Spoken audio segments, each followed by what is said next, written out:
to our February no due date virtual salon. Taylor, you look like there you go. Sorry.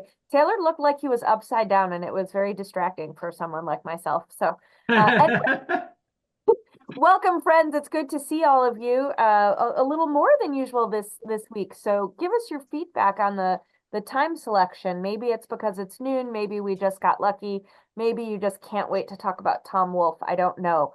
Any and all of those are good reasons to be here. This month, rather than having a special guest, as you know, we're doing an Ask Me Anything with Pete. So we're going to put him on the spot. I posted some questions in the LF portal this morning that I thought I might start with Pete with a couple, because nothing makes me happier than getting to put Pete on the hot seat. So I'll launch a couple softballs at him, and then mostly we want to hear from you. So you can ask questions about Radical Chic and the flat catchers, but you can also ask pretty much anything you want.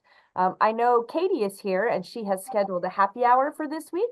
So there's lots of opportunities for us to talk about Tom Wolfe, which I had not read this particular Tom Wolfe, which I found riotously funny. So I hope that you did too. And I hope I know we'll have a great conversation about it. So, hi, Pete. Hi, how are you? I'm good. How's it going today? I'm doing great. All right. I'm trying out my new headphones and mic. So I if, like if it sounds okay, then just give me a thumbs up. Yeah, yeah. I think so. You guys all can all hear him well? All right. I don't like it because it makes me look like an air traffic controller. So, but that's. Well, those are important, so that's Yeah, okay. yeah. I'm not, it's not my own personal image of myself, but yeah, go ahead. Mostly I like the new sweatshirt. I was, sort of harassing Pete before you came in. I'm like, oh, I like the new swag. All right. Anyway, a couple questions to get you started, and then let's let all of you guys in because you're way more interesting than I. So I'll give you just the very big questions, the first two, of which I posted this morning, and that's Pete, what do you think the main lesson we're supposed to take from Radical Chic is? And then, of course, since everyone here is a big reader, what do you think is the best sort of complement to read with Wolfe, and or what do you think we might read next? And then, of course, we can't help but ask, is Radical Chic more or less descriptive of today's world? So he's in the 70s, right? And now I don't want to think about how many decades removed we are from the 70s because I think it's like 20. But in any case, in any case, is it more or less descriptive of today? And then I was fascinated by his use of the Black Panthers in that story. And he sort of held the Panthers up as like the model Radical Chic cause. Although it goes awry, of course, towards the end. But why were they such a good model for what he was trying to describe? And again, is there an analogy for today? Like who or what would be the sort of model cause if there are radical chicers today? All right. So can I try to stab at them a little bit? Like do this last one last, I mean, you're just in like charge. you You did. kind of do whatever you want. Yeah. Yeah. So one of the things that's quite fascinating is, first of all, just let me do the second question first. Compliment. I would say PJ O'Rourke's a parliament of horrors, but the issue with O'Rourke is never the hypocrisy of social positioning. It's more like the dysfunction of the system itself. But I think the Parliament of Horrors is just fascinating, and it shows the dysfunction of Congress as Santa Claus and where they run awry and different things, and also the dumb-wittedness of some of the politicians' ideas. And in this case, in Parliament of Horrors, he uses, for example, Jack Kemp's effort to try to get people that were living in public housing to get incentivized by privatizing the public housing. And so he says to them, we're going to let you, have that apartment, that will be yours now. And the one woman says, well, I would never want to live there. Right. Like, and it's a fascinating kind of thing about, so anyway, so I think that the same style of kind of contemporary journalism, PJ O'Rourke kind of would be the natural substitute. The other thing is that I find Tom Wolfe fascinating. I have a soft spot because my dad was a flyer in World War II, and so I have a soft spot for pilots.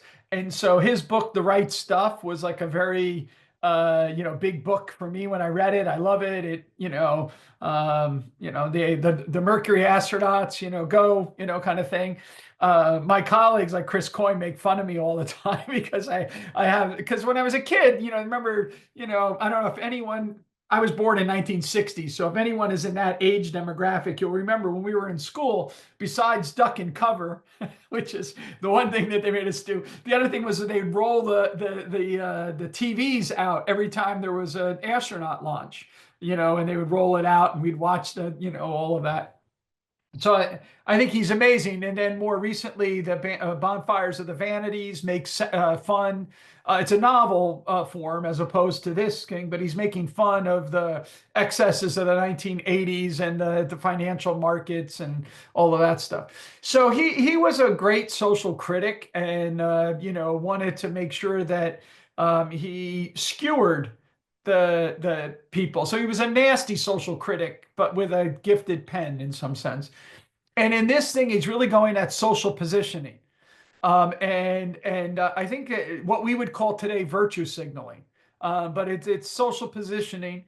And I've always thought as a social scientist, so Doug can laugh at this now. As a social scientist, I've always thought that we economists, we kind of made a mistake in drawing as our central metaphor from Robinson Crusoe. So Daniel Defoe wrote two books, novels, creating the genre of the novel. And one of them is Robinson Crusoe, which has been translated into economies as allocation of scarce resources among competing ends. So you put a person on an island and they don't have any research, or how do they go about doing that? And it's very useful, explains a lot of ideas. Murray Rothbard's Man, Economy, and State makes great use of it for anyone who wants to see a more contemporary idea of it. Well, contemporary in relative terms. But he also wrote a book called Moll Flanders. And in Moll Flanders, it's all about social positioning. It's all about how it is that this sort of young woman who wants to climb through the social ranks, how she goes about doing it and everything like that. And that's kind of the world that we live in, right? If you, in some sense, like if you read, Balzac or anything like that, where, it's like the human comedy and you're sort of making farce of our various different efforts to try to stumble our way through society. That's what Woolf is doing. Right. And so in that regard, I think this is very powerful. Now to get to your last one. So there's so much to unpack in your last question, which is the context of the late 1960s, early 70s. So for those of you who have seen the Dylan movie, right, the unknown, complete unknown. It's great acting, tremendous, or anything like that. But I'm the youngest of three siblings, so I heard all that music, but that was my older siblings, that were doing that. But Dylan became very relevant to me in high school because I lived within a stone throw of Rahway State Prison, and Rahway State Prison was where Reuben Hurricane Carter, who was a boxer and a contender for the middleweight championship, was in prison after being wrongly convicted by basically racial injustice and everything like that by the cops in Paterson, New Jersey.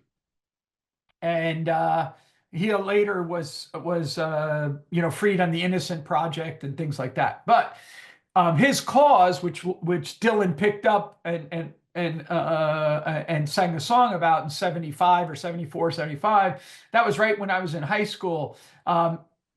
Basically, that became kind of the rallying call for anyone who, thought of themselves as having any kind of social conscience, right? You had to be on the side of Reuben Hurricane Carter against the cops kind of thing. And so I was just reminded in seeing The Complete Unknown about all of this, the power that, Dylan had in writing these protest songs or capturing the moment. And so, that aspect of things, and I go back and I think about various different other ways in which they were trying to do things like with no nukes and other kinds of social issues of my youth, and how it is that you positioned yourself in the discourse with others so that they would view you as someone within the reasonable set rather than an unreasonable person. And I think that this is it's quite fascinating in this book. It's quite telling, by the way, how it ends in the end with Bernstein and stuff being actually scolded by his fellow liberal Jewish Stein, intellectuals. What? What? Stein. Yeah, yeah.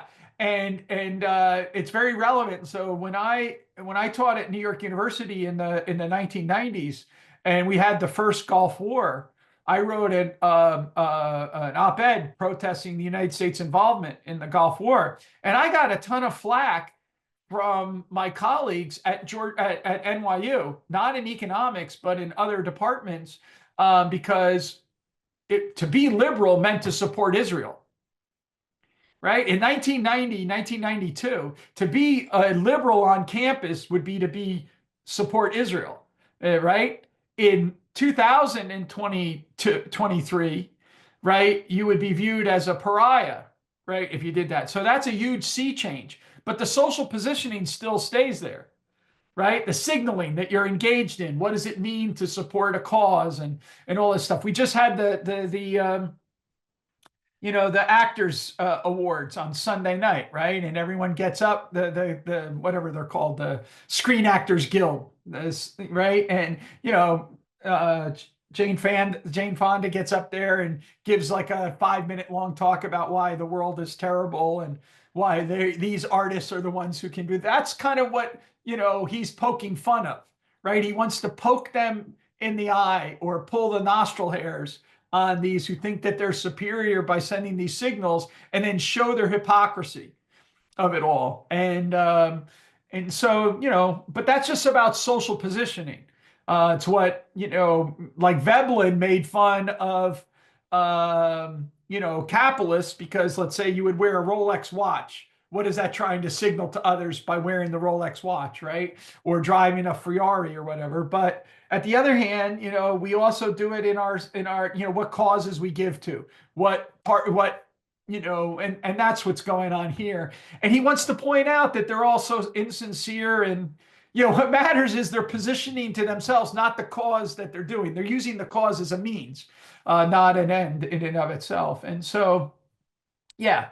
And I think, obviously, there's a mix, we can relate to a lot of this stuff, not only in what went on in the campuses, over the last year with regard to the horror show in the Middle East, but also, after George Floyd, there's very serious concerns about policing, no doubt, everything like that. But then there was also a lot of social positioning.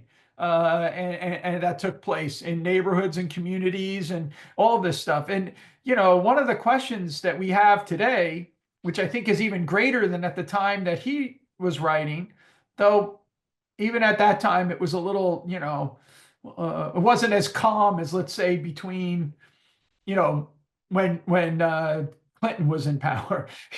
Those were kind of relatively calmer years than these earlier years when Nixon or whatever. But it's still nevertheless that we have this real team choosing, and it's very important which side you signal and what might not signal and whatnot. X or Twitter is terrible at this. Right. I just was commenting, Amy, because someone posted you guys posted my show with Russ. And then one of the commenters called me a supporter of genocide. Why? Because I was on the show with Russ. The show had nothing to do with any of the issues, right? But like this is all what happens nowadays on social media. And so I think that this is only what Wolf is identifying has only been augmented in the period of time since then, as opposed to quieted. Is that we engage in a lot of social positioning, virtue signaling, to one another. As anyone who studies norms in the wild, which I like to do, and we started it, for example, in here when we read about McCloskey and the bourgeois virtues and things like that. That's right. These are these norms in the wild. How you communicate those or examine those is very important. It relies a lot on social approbation and disapprobation. And at one point, fascinating, and then I'll shut up. At one point, what's fascinating in the Tom Wolfe story, mainly the story of this party to raise money for the Black Panthers who have been it's a justice fund, right? They're trying to get to help them in their trial or whatever.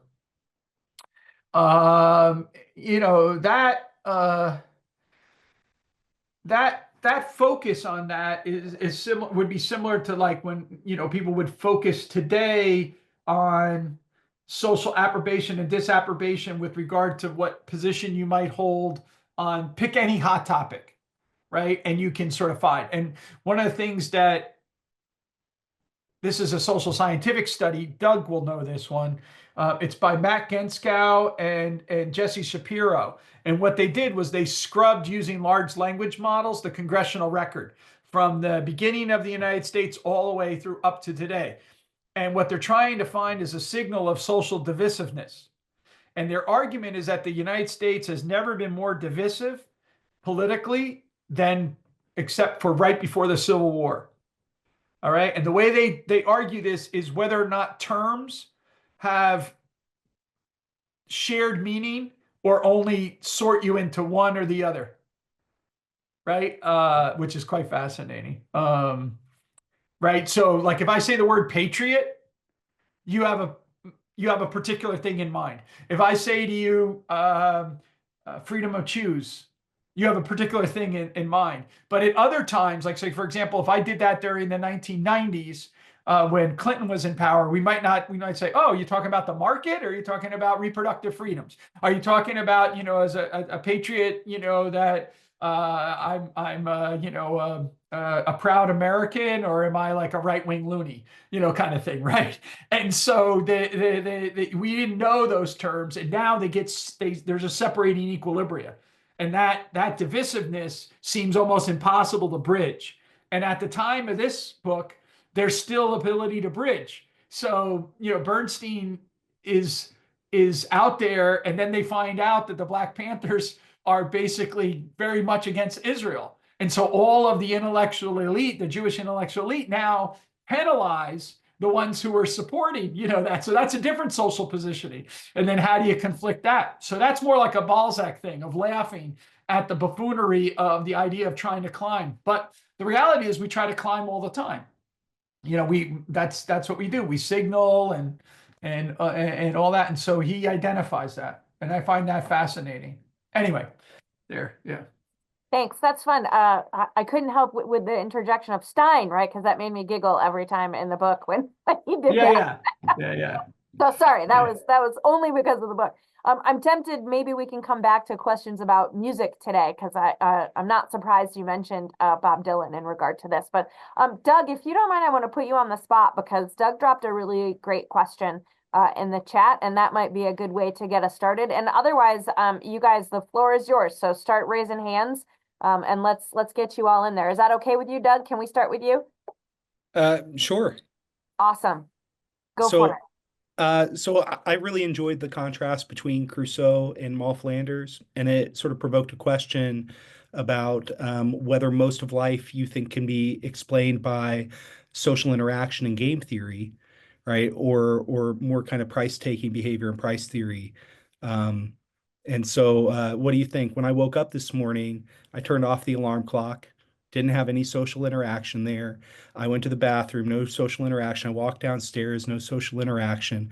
But the moment my kids wake up, all of a sudden I'm bargaining. Yeah.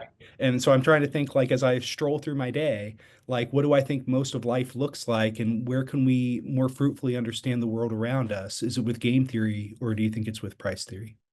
So I mean, that's a very technical question at some level that you and I don't want to lose everyone on this, but I think that price theory properly understood, okay, focuses on what prices do in our bargaining activity with others, as opposed to what prices represent when we're in equilibrium or in isolation. All right.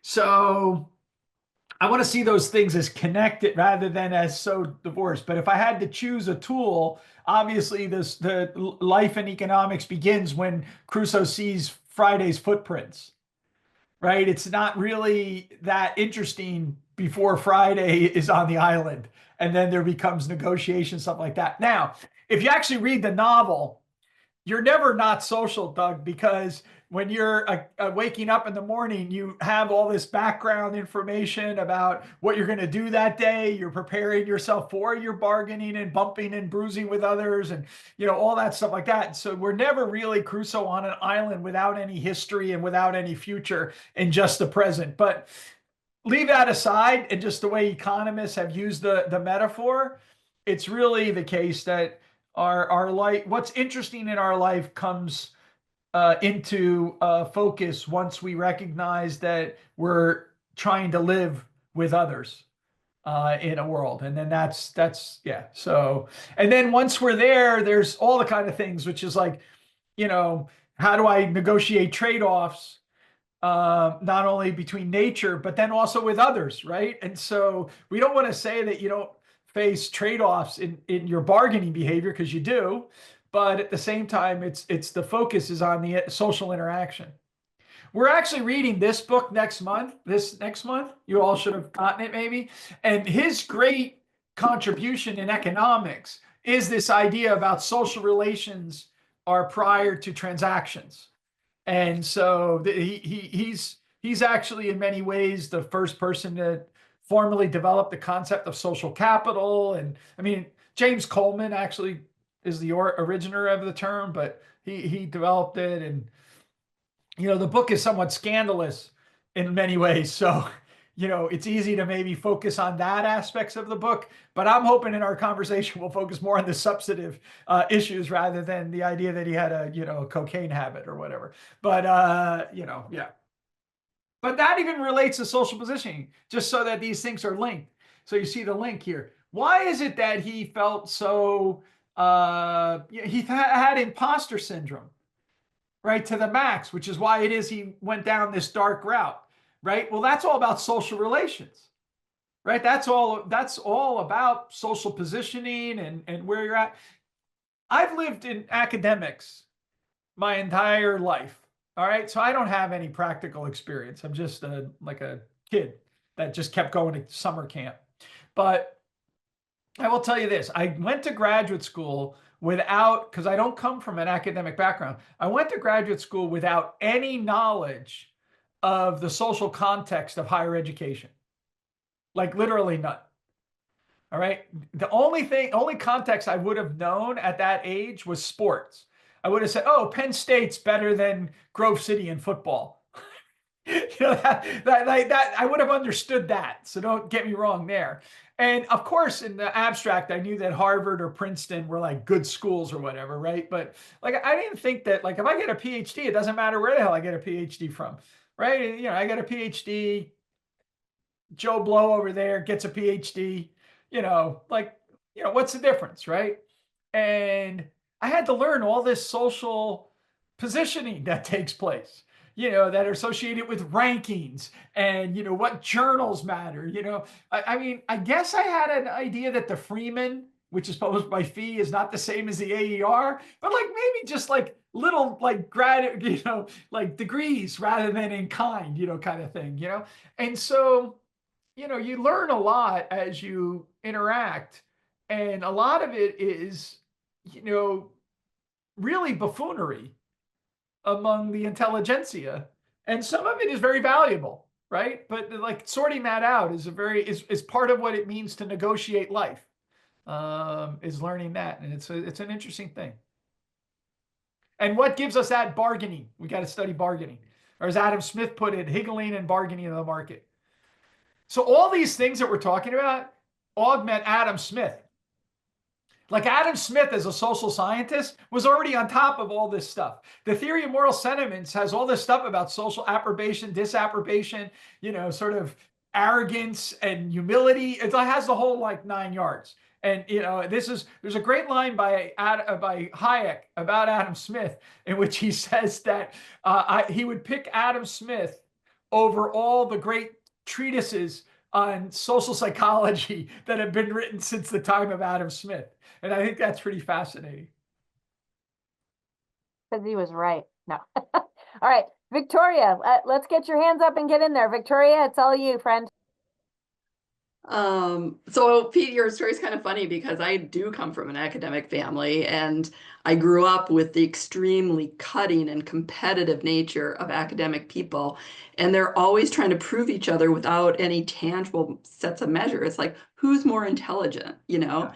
And I hated it. And I completely had no intentions of going into anything to do with education and academia because of it. But that's not my question.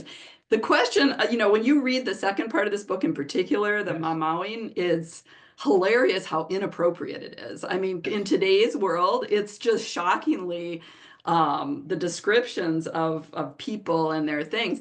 And so my question is like this whole divisiveness nature, woke basically stopped that from the public marketplace, right, of conversation.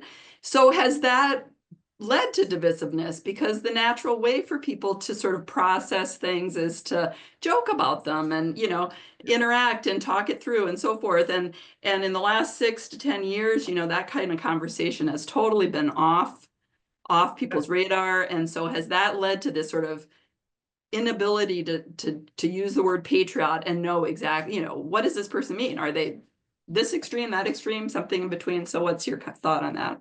So there is quite fascinating. Go back again to some of these norms. So like at one level, what wokeness did was simply demand that we engage in polite behavior with one another.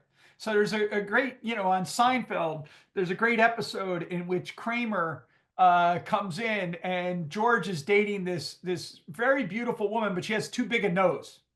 And she's very insecure, which is why she's dating George, right? And George is upset because she's not as beautiful, because if she just didn't have such a big nose, then she would be like the greatest find in his life, right? So he's telling Jerry, but he's keeping everything quiet. He's telling Elaine, he's keeping everything quiet. And then Kramer comes in and she makes a comment. She says something like, "Oh, there's so many beautiful women here in Manhattan. It's really intimidating." And Kramer just blurts out, he says, "Oh, you're beautiful too. You just have too big a nose. You got to get a nose job and then you'll be fine," right?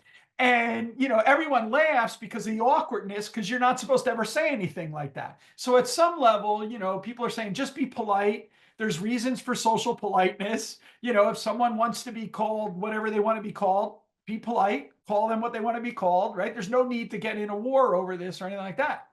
On the other hand, they have actually suppressed, like conversation about things. So just think what's happened to comedians, right? Comedians can't like capture the absurdities of certain social groups to highlight, their comedy that they're trying to do. Now, this varies from, people like Dave Chappelle, who's like more in your face, but it also goes all the way to Jerry Seinfeld. If you hear people talk about like the Seinfeld show in the 90s, which any of us who watched it like laughed our like belly laughed about all these different things, they're now like, oh my God, that's so inappropriate the way he talked, right? So when Tom Wolfe is talking about, the Samoans, and he describes them like, it's like a caricature, right? They're like, 5 feet wide, 5 feet tall. They got this like that, and the thump, like that. They're intimidating the hell out of you or whatever, and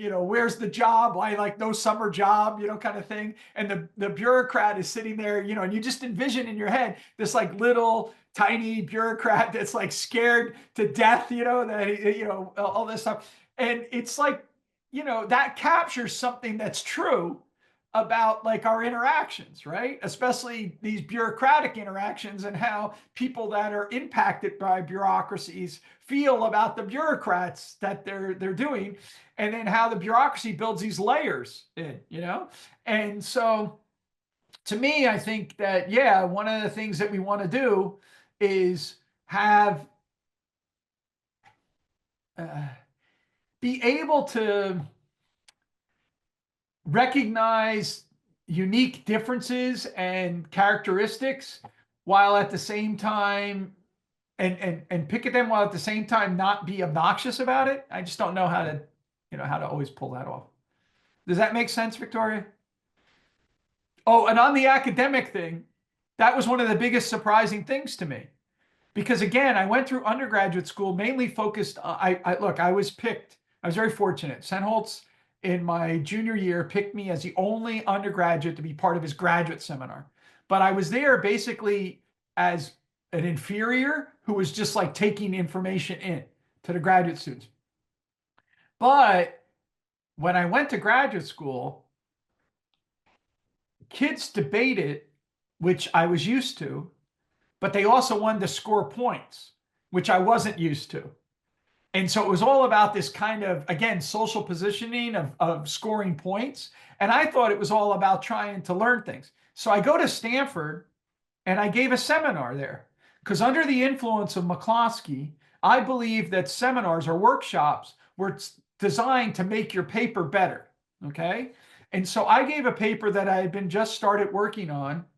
And the seminar went well or whatever, but one of my fellow colleagues, was on there for the year with me as well, is a guy named Avner Greif, who's a very, very famous economist now.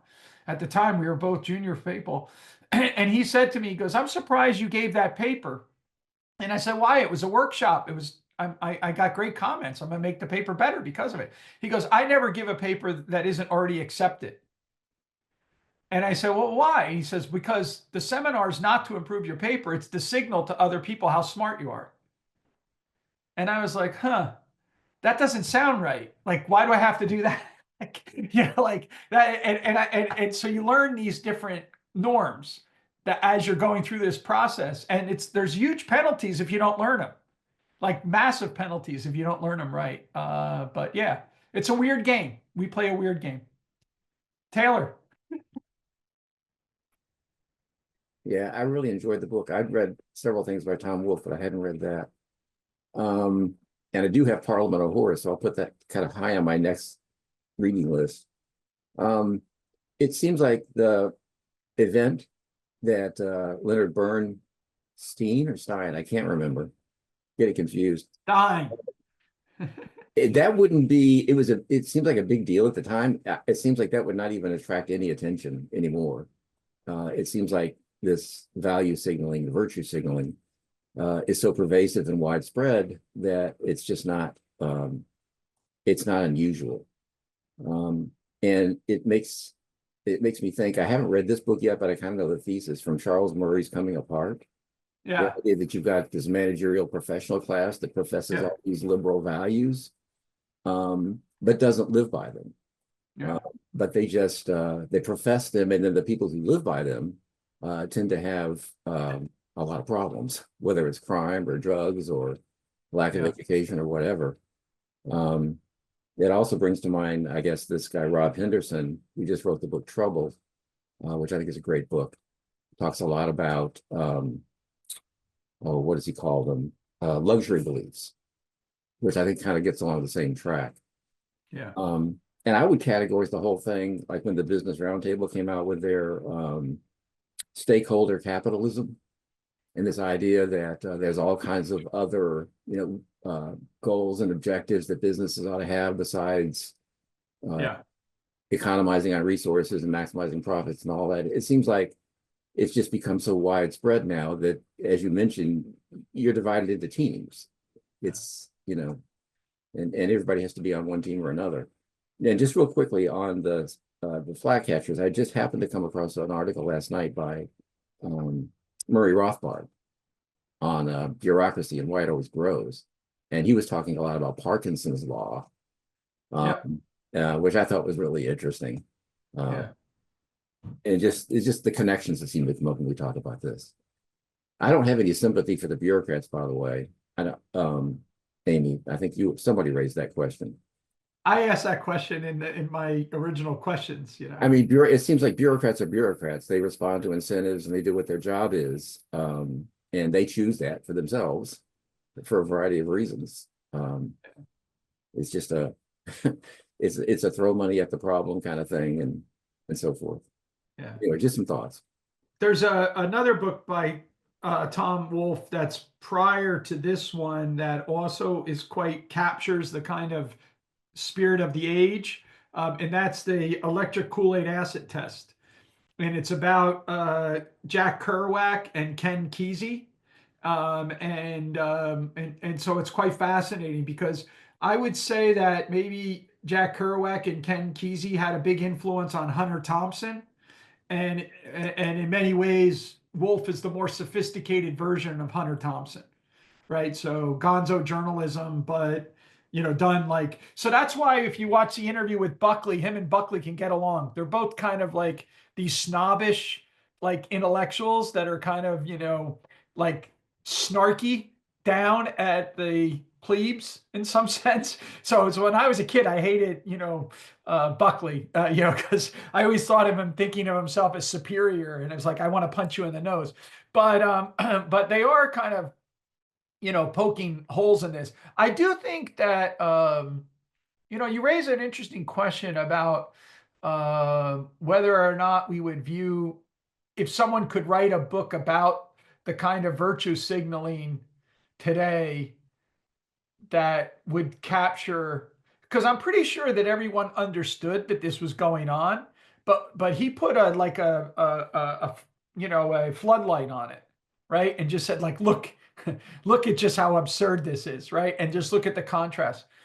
And I think that in some sense, the populist movement in a weird way is somehow connected to that floodlight being pointed at Washington, D.C. So they just had some data come out. I don't know if anyone saw this, but over the last decade or more, what's happened is that in the United States, the rich have gotten extremely rich, and the middle class and the lower classes have gotten poorer. And so this is a great divide. So there's angry. So, every time Biden was talking about the economy's doing great, it was because he was looking at the rich people. So how that's measured is, where does spending come from? This is what this study looked at. So, who's doing the spending in the economy? So you look and you say, wow, the economy is doing great, right? And then you look at who's spending. Well, it's not the middle class and the lower class because they don't have the ability to spend. But who's spending is actually the upper classes or whatever. And if you think about it, you tear this, if you look as an economist, like a critical economist, look at what we did after the global financial crisis. This is what Russ Roberts calls gambling with other people's money.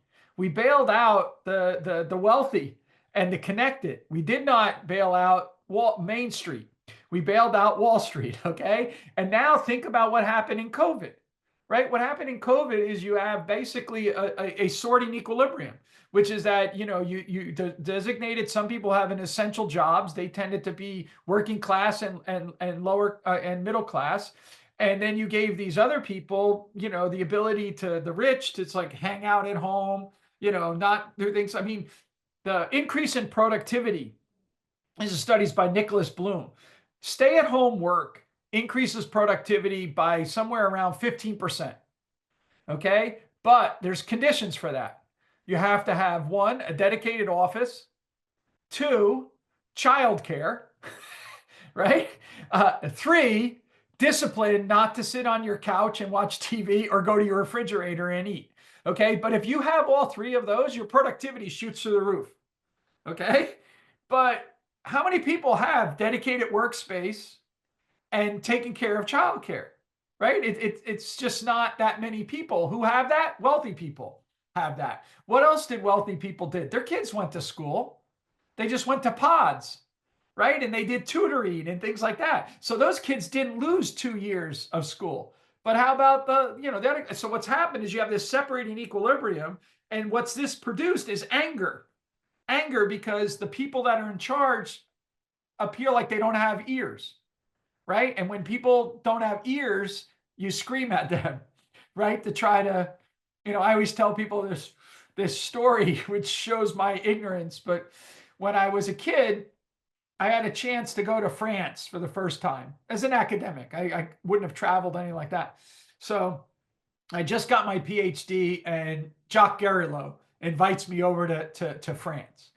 I'm scared to death because The Simpsons have an episode where Bart, on a school trip to France, gets lost in Marseille by the heroin dealers. And so I'm flying from Paris to Marseille, and I'm like, oh my God, the heroin dealers are going to kidnap me. I was scared to death. It was ridiculous. Anyway, I get all the way down to Aix-en-Provence, and I go on a walk, and I get lost. Kind of. I wanted to buy something for my son. My wife and I had our first child. He was less than a year, and I wanted to buy him something, you know. And so I'm walking around, and I see a group of people come because I want to find out where the taxis are, where I can get a taxi. I'm used to New York, right? I go like this, a taxi shows up. Here I am in Aix-en-Provence. I'm like, where the hell am I? So I go up to them, and I say to them, do you have any idea where I could get a taxi? And they just stare at me. They just stare at me. And so then I think they don't understand English. So what do? I say louder, do you know anywhere I can get, I don't speak any French. Do you know anywhere I can get a taxi? And the guy looks at me and he just says, what language do you speak then? Mongolian? And then he points to the corner and says, you can get a taxi over there. That was in 1988.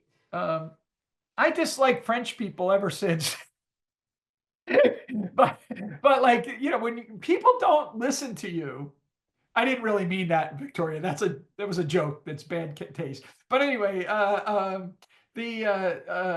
when people don't listen to you, you react in that certain way, right? And so this is, I think, what the angriness is about. What's called angrynomics is precisely because you have this divide, and the people here haven't been being paid attention to since, well, forever, but really since the global financial crisis. And all of our policies have been geared towards the protected class. I happen to belong to the protected class. So again, look at like what's gone on in my salary and what's gone on in my stock portfolio, right? But how about the rest of my family that isn't so privileged back home in New Jersey? You know, that's in trucking dispatch industry, right? He doesn't have, you know, an automatic investment account like with work, right? He doesn't have all that. So like, it's just a kind of a weird divide that's happened. So that explains 47. And that's all I have to say about that. All right. Ryan, go ahead. This one's for Amy and for Pete. And Pete, you've already partially answered it. To this point until now, the only Wolf I'd read was The Right Stuff. What other Tom Wolfe would you guys recommend? Pete, you go first. Well, I already mentioned the electric Kool-Aid acid test, which I think is very, very hilarious. And I also think the bonfires of the vanities is a kind of, so what he does here is poke holes at the intelligentsia who think of themselves as wanting to signal moral superiority. And what he makes fun of in the bonfires of the vanities is the excess of the wealth creators, right? And their signaling of how, you know, that aspect. So he's a kind of guy who wants to pull on the nostril hairs of his opponents and, you know, sort of like expose them. And I think that that's very good. I haven't read A Man in Full. You know, that's been recommended in the chat, but I've heard, you know, very good things about it. So yeah, that would be another one. I'd say the same thing. I just put Electric Kool-Aid Acid Test in my Amazon cart while we were talking, because I haven't read that one. But I would recommend Bonfire of the Vanities also. And I liked the movie too. And that one fascinates me. This is a tangent sort of, and I'm going to put up a link.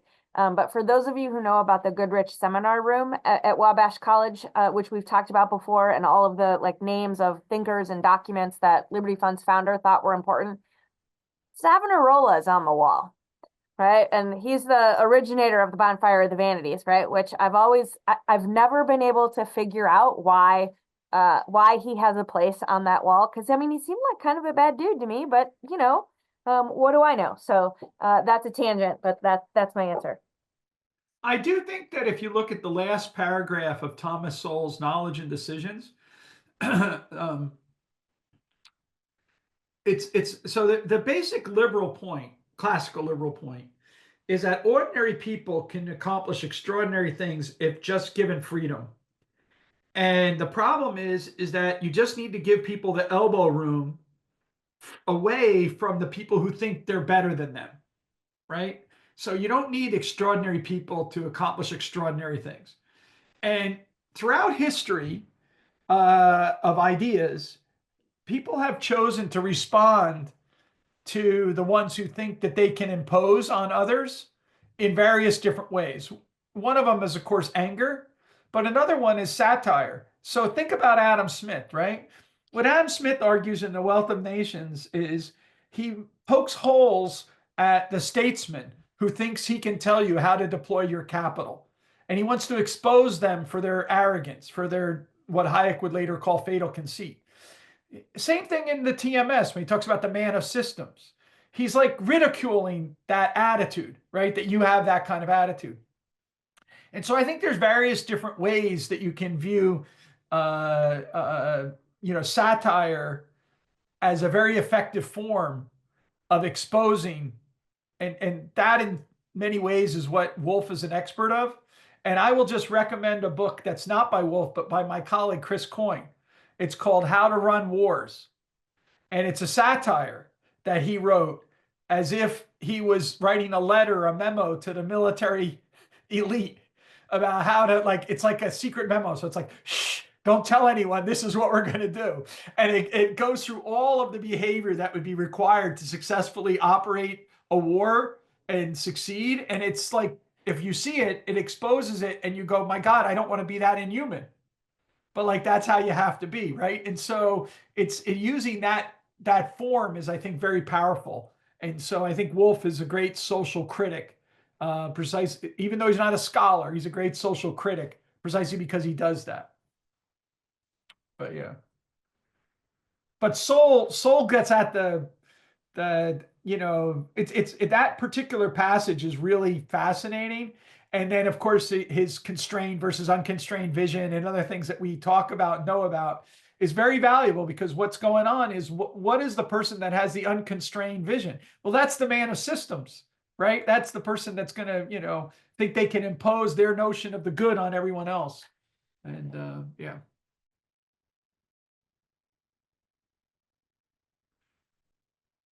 Mark. Having been raised and gone to school in Indiana, Wolf reminds me a lot of my favorite author, Kurt Vonnegut. And then someone I recently have started reading is Don DeLillo, and I don't know if I'm pronouncing White Noise. Yeah. The same sort of thing. I just laugh throughout the books, but that's my weird sense of humor. And I guess my question then is, if on the Mowing the flag catchers, we talk about community organizers, and Wolf doesn't have a lot of, doesn't like community organizers so much in this book. Amity Schleys in The Great Society explains how community organizers came around. I think it was Sergeant Shriver was in charge of developing. What happened? We can see that community organizers ultimately won out, but why do you think that is?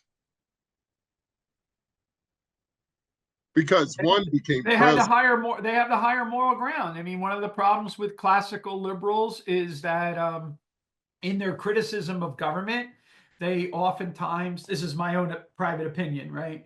But in their criticism of government, they sometimes do not address the social ills and social injustices that motivate the response by others. And so as a result, we end up by not providing a robust defense of a free society to be able to handle. the difficulty. So one of my very big influences on my life was a man named Richard Cornell. And Dick used to argue that we don't want to starve the state of resources.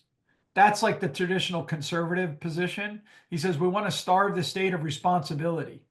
We want to show that the market and the independent sector can actually achieve the answer to our social ills in a more effective way than state behavior. And until you do that, so now with community activists, they tend to first start in the independent sector and they have some quasi success in doing their activities. And then it's all about scalability.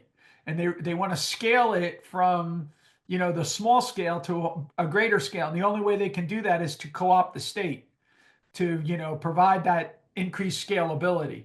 And I think that's where they go awry. But, I mean, we look, in a free society, you want a society of free and responsible individuals who can participate and prosper in a market economy and who choose to live in caring communities, right? And so a lot of times when classical liberals talk, they forget that last part, caring communities. And I think that, that's a major part of what makes a free society operate. And until we have a robust theory of community, I think we're going to continue to lose out in the battle to those who, are willing to roll their sleeves up and get busy and try to help problems. And so now, again, what a wolf type character would do is expose the hypocrisy of that, which is, oh, I'm rolling up my sleeves to help the poor, but I enrich myself. So I drive to the the underprivileged areas in my Mercedes Benz, or I, say I'm going to help the poor. This is, the Tulloch, title of his book, The Welfare for the Well-to-Do, right? And so, this is part of the real issue that's going on in terms of a lot of the stuff, and you would expose it. But I don't think that the purpose of the activity, in theory, shouldn't be something that we get very excited about. So, yeah. Rob. Thanks. I was just wondering, one of in all these kind of social positioning things, and we've talked about kind of current kind of woke politics. One of the things I always try to keep in mind is that the old a saying that I learned, oddly enough, in like sophomore year math class in Catholic school, which was, every time you point a finger, you've got three pointing back at yourself. Yeah. And I was wondering, for your opinion, how do we guard against the type of lack of self-awareness and hypocrisy that gets skewered by Wolf in Radical Chic specifically? All these fancy, well-to-do types feeling, really dangerous about themselves and really, cool about themselves, that they're going to invite the Panthers up, but they're still going to wear like tuxedos and, eat their caviar. So how do we defend, as people who generally are in that classical liberal position, against that type of like hypocrisy that a Tom Wolfe type would come in and skewer us about? A few years ago, there's a project in England. You know how the British kids, they take a gap year between high school and going to college. So there's a group called the John Locke Institute, and they bring kids that are going to go to Oxford, Cambridge, or LSE to the United States and other things during their gap year. And the guy in charge of it, asked me several years in a row if I would talk to them when they went through Washington, D.C. area. Okay. So I always talk to them. So we sat down the one day and, the kids are telling me about their experiences in the United States. And then one of the kids says, our life has been a living hell. And it's a living hell because, we have, Bobby here and Howie, and they fight every night because, Bobby is this like radical libertarian and Howie is a socialist. And how do you resolve this? They kill all the joy of the day. We go out, we go to places, they come back, and then they're like at each other's, they ruin the evening. And I said, what would you do? What would you do? And I said, Robbie, you're really into libertarianism, huh? Yeah. Abolish the state. I said, and Howie, you really, yeah, Bernie Sanders is the best, American politician there is. That's great. I said, yeah. I said, tonight when you go home after you're talking about what we talked about today, I said, here's what I want you to do. I said, Robbie, I want you to actually defend Howie's position as best as you possibly can. And Howie, I want you to defend Robbie's position as best as you can, and then see what's going on. Now, to an educator, this seems like a normal thing, right? These kids, I'm not making this up, they literally said, we never thought of that. No one had ever told us to even think about that. And what happens when we go into this divisiveness that we're in, we fail to be able to ever see through the other sets of eyes. All right. So, that's why when you watch Fox, it's so different than when you watch CNN. It's like as if we live in two different worlds. And if we were a little bit more humble about what we would be able to see from another person's point of view. All right. I'm a very, I'm a liberal libertarian. Okay. I have the title of my last book was The Struggle for a Better World. I have, I'm very much about the emancipatory project of liberalism. Okay. But I went to Grove City College. So basically what happens is I went to college with Sarah Palin, right? Those are the kids that I went to college with. They were just like that. They were Sarah Palin. So when Sarah Palin was running like all those years ago, and everyone was going crazy, I was like, I went to college with these people. They're not crazy. They just, they are what they are, right? They have certain presuppositions about the way they think about the world. I disagree with them, but they're not crazy. They're not evil. They're not stupid. They just think differently than you do. They see the world. They have a different set of eyeglasses. And I think if we just understood that and practiced the art, taught young people the art of putting on different sets of eyeglasses, that we would chill out everything and we would get, do much better. And that's my only, I'm an educator, Rob. So my only solution to these things is an educational solution because I don't know anything else. But to me, I think that the siloing because of social media ends up by robbing us at the moment. Because remember, it took a long time for the printing press to actually ease out the world too. At the moment, it's augmenting our ability to or our inability to wear others' glasses because we just wear the glasses of the group we have affinity with. And so we need to somehow move away from that, I guess. All right, Doug, you had your hand up and we can have you be the last question. That's fine. Pete, we might want to get Ajit in there too. He put a question. Doug. Oh, okay. I'll stay if other want to stay and answer both questions. So I have no problem. So Doug and then Ajit. Yeah. Oh man. So I've got a much longer question, but I think that I'm going to go with the short one instead, Pete. Okay. So I enjoyed trying to, I don't read a lot of fiction, but I enjoyed getting back into it. And I was wondering about other books that you find are particularly, I don't know, enriched with a lot of economics. So you can think about like Grapes of Wrath, kind of interesting the westward migration of the Okies into California and shifting out the supply curve and how that's going to create all kinds of problems. And, I just wondered, are there any books that you would recommend an economist to read that can kind of give a richer picture of social life and have some interesting economics too?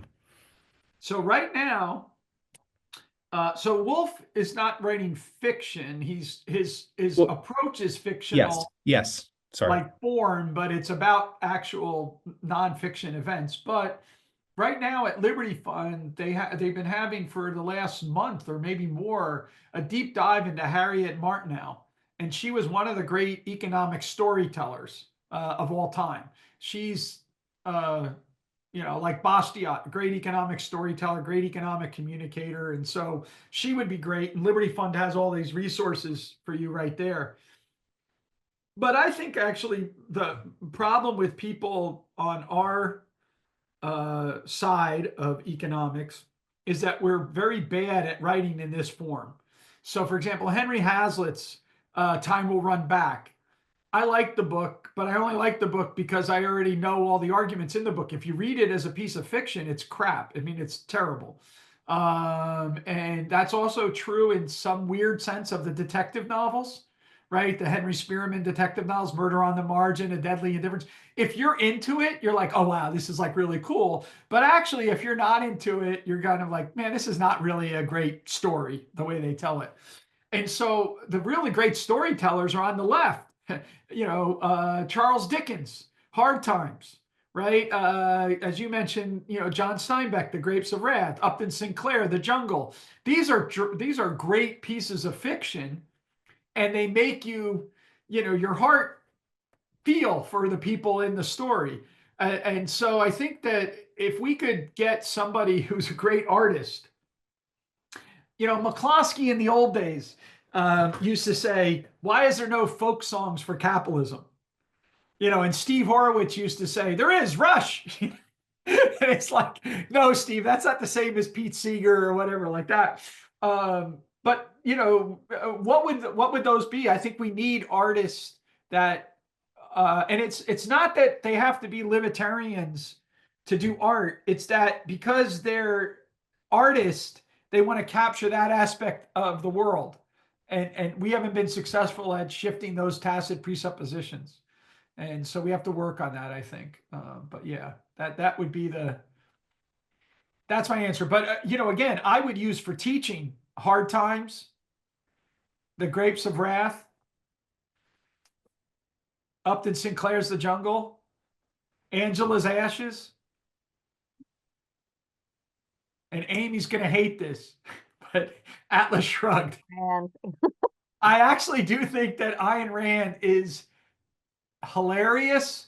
I mean, I'm weird, right? But I actually think she's a great storyteller, and she's and people say she's not. I think that's all like just people not liking the story as opposed to the actual art of the telling of the story. And I also think she's hilarious. Like if you understand who she's making fun of, it's actually belly laughter. Like when you see an Ellsworth Toohey, you're like, it's hilarious, right? And by the way, she also captures the social hypocrisy. If spoiler alert, if you're in Atlas Shrugged, there's this big meeting where they're all talking, and Orrin Boyle is the labor union guy, and everyone's talking about how wonderful, the planning's going to be or whatever. And he's basically like, I don't give a crap about the planning. I just want to make sure that like my group gets, their benefits and stuff. It's like awesome. But anyway, so Okay. I love Rand's storytelling. Just to But be clear, what? just to be clear, my gripe is she really needed an editor on those big ones. There's just, but also hot tip. Alice is leading, it's not even online yet, but I'll share the link in the portal when we do. Alice is leading a virtual reading group on which one, Alice? Is it We the Living? Anthem.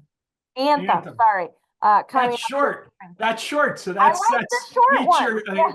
So I actually like We the Living of all of Rand's stories because the end of it is more real, which is, Doug, you'll get a kick out of this. In our Adam Smith Fellowship many, many years ago, I was in the group. I was the DL. Paul Alagico was my partner in the room. And there was a young woman who was getting her graduate degree from Yale. And she started arguing that communism was good. And I didn't know what to say. So I just said, that's very interesting. And then I wanted to go on. And Paul interrupts like he's not supposed to. And he goes, why interesting? Communism kill. Like in his Romanian accent. And I'm like, okay, yes, that's a good point. Like that. But that's why I like We the Living, because spoiler alert, communism kills, right? Whereas at the end of Atlas Shrugged, right, there's this like heroic recovery or things like that, which I don't understand about the collapse. But anyway, yeah. So Ajit, sorry for taking so long there. Oh, I just meant to put a text in there. I'm late to the party, but I did think about the connection with the prior book that we were looking at, rich leftists not acting of their class or even of their social best interests. It seems contradictory, and that was reminiscent of the previous book. But that in the previous book, it was like the context in which you find yourself, right? And so, what the issue is where is the social context? And so I think the biggest message of social positioning and everything is that, and Adam Smith's approbation and disapprobation idea is that so much of it is so context dependent on the political, legal, and social structure within which you behave. So going back to Doug's earlier point, I don't think we can actually do economics without recognizing the institutional infrastructure within which our economic lives take place.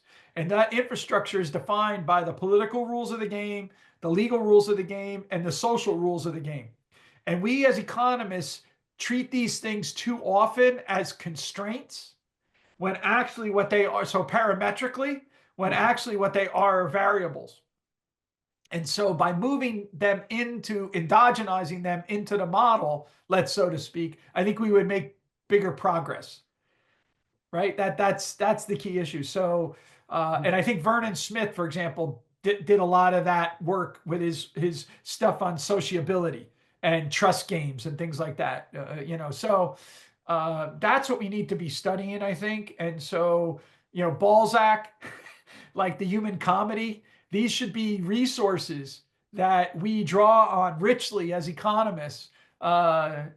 Jokes. There's a great book called Hammer. Look this up, by the way. Who's ever doing the things here, it's called Hammer and Tickle. It's about Soviet jokes. I really think it's amazing because they captured so much more of Soviet life than what was captured in the formal textbooks and professional papers, because it's the jokes people tell about themselves, right? And so this goes back to Victoria's point. What happens when we suppress the stories we can tell about ourselves? Well, we go only to the in-group that allows us to tell that story rather than across groups. And what we need to do is be talking across groups, right? That's what needs to happen. So anyway, you got me all excited. Hammer and Tickle. I never heard of that, and that made all of us giggle. I could see all of your faces, but I put the link in there. We are a little bit over time. I thank you all for staying. I'm good to stay for a bit, so if you have any more questions. Alice had slyly also posted a question in the portal trying to relate rent seeking to the Mau Mauers, which is another interesting question. So in regards to the music, Scott Johnson had a great post, I don't know, last night or this morning in the portal with a lot of music included. He couldn't be with us today, so make sure you check that out. And let's keep engaging on this topic here. So I guess I'll sort of formally close.